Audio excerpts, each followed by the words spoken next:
मेरी उम्र 34 वर्ष है। मैं अविवाहित हूँ।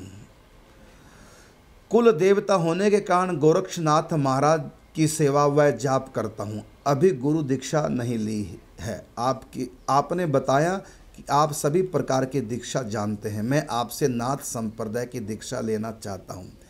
हे गुरु महाराज, कृपा मार्गदर्शन करें।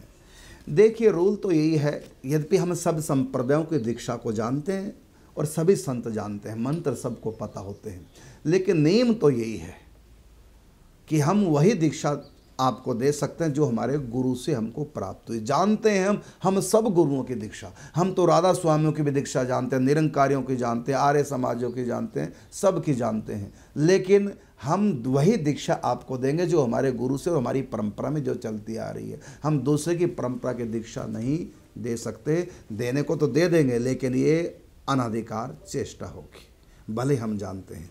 हाँ, आपने आगे प्रश्न किया है कि आपने कहा कि नाथ संप्रदाय की दीक्षा मैं लेना चाहता हूँ, तो आप नाथ संप्रदाय से ही दीक्षा लो, अच्छा रहेगा। और नाथ संप्रदाय के जो इष्ट हैं वो भगवान शिव हैं। ये शैव संप्रदाय है, नाथ संप्रदाय।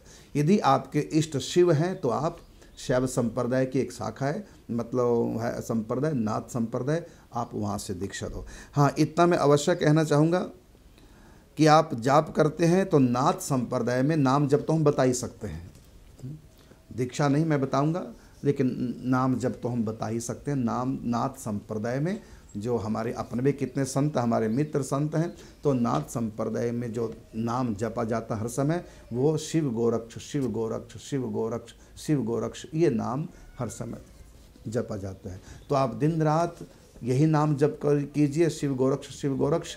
और अपने आदि गुरु गोरक्षनाथ जो भगवान शिव के ही अवतार हुए हैं, आदिनाथ, ये भी संप्रदाय भगवान शिव से प्रारंभ हुआ है, क्योंकि मैंने कहा ना, इष्ट से जो संप्रदाय प्रारंभ होता है वही संप्रदाय कहलाता है।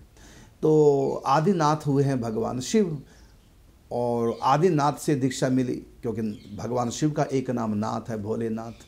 तो नाथ इसलिए संप्रदाय का नाम पड़ा, मूल में नाथ भगवान शिव का नाम है। तो भगवान शिव ने दीक्षा दी है गोरक्ष मत्स्येंद्रनाथ को, और मत्स्येंद्रनाथ ने दीक्षा दी है गोरक्षनाथ को।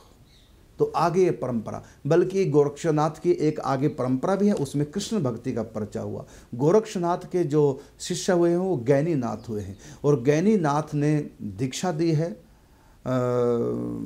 निवृत्तिनाथ को, और निवृत्तिनाथ को कृष्ण मंत्र की दीक्षा दी है। जबकि इस संप्रदाय में शैव संप्रदाय शिव की दीक्षा होती है, लेकिन गैनीनाथ ने प्रकट होकर के निवृत्तिनाथ को श्री कृष्ण मंत्र की दीक्षा दी है।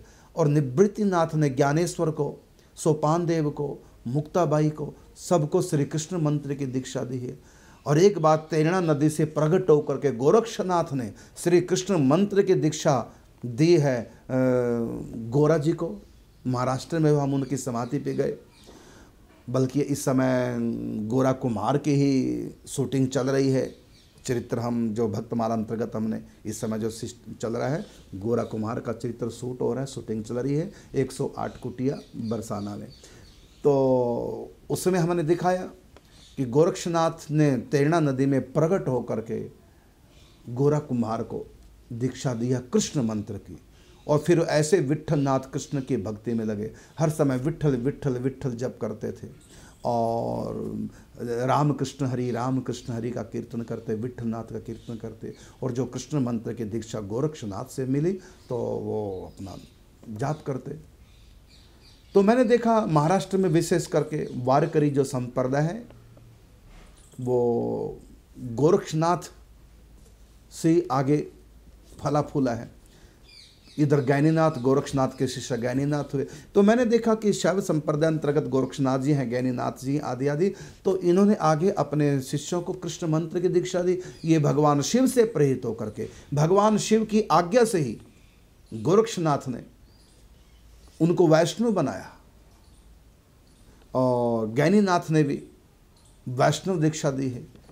तो दो परंपरा हो गई। शैव संप्रदाय अंतर्गत भगवान शिव की आज्ञा से महापुरुषों ने वैष्णवता, इसलिए गोरक्षनाथ आगे जाके परंपरा में महाराष्ट्र में ये वैष्णव हो गए, सब के सब वारकरी बन गए।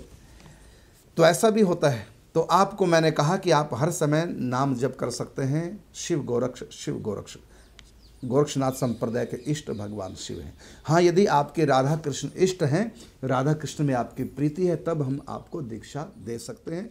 निम्बार्क संप्रदाय की राधा कृष्ण का निकुंज मंत्र।